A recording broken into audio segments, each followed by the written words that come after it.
Hello learners, welcome to my channel learn daily. और आज हम लोग एक नया टॉपिक के साथ आ चुके हैं हमारे न्यू वीडियो में। The topic name is electric potential and potential difference. तो चलिए स्टार्ट करते हैं। तो देखिए, मान लीजिए electric field is moving towards this direction. Now we want to move one charge in an opposite direction, means from point A to point B we want to move. If we want to do that, what we need to do, we need to apply a force on it so that the charge can be moved in an opposite direction.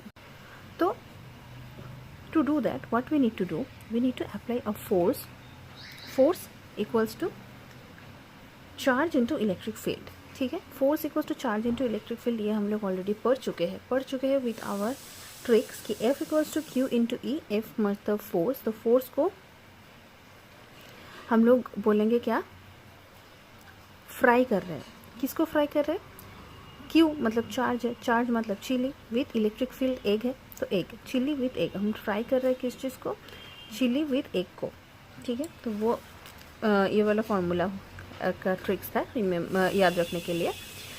तो अभी देखिए, work must be done by external agent in order to move charge against electric field. तो मैंने वही बोला कि अगर आपको कोई भी चार्ज को ऑपोजिट डायरेक्शन में फ्लो करवाना है, so you need to apply some force in an opposite direction. The work must be done again by external agent. और ये कौन करेगा? एक्सटर्नल एजेंट करेगा in order to move charge against the electric field. तो अभी देखते हैं इसका फॉर्मूलाज। अभी देखिए इसका फॉर्मूलाज क्या है। Work done by electric field dW, okay, equals to force into distance dl, और force equals to we know QE, so QE into dl। So therefore work done equals to Q integrating from A to B E into dl। ठीक है, ये रहा formulas of our work done by electric field. तो अब ये formula को हम लोग कैसे याद रखेंगे, इसका ट्रिक्स हम लोग नेक्स्ट वीडियो में देखने वाले हैं। तो अगर आप लोगों को मेरे वीडियोस अच्छे लग रहे हैं, मेरे चैनल को सब्सक्राइब करिए, मेरे वीडियोस को लाइक करिए और मेरे साथ जुड़ते रहिए। मिलते हैं नेक्स्ट वीडियो में इस वाले फॉर्मूलाज के ट्रिक्स के साथ। Till then take care, stay safe, bye bye.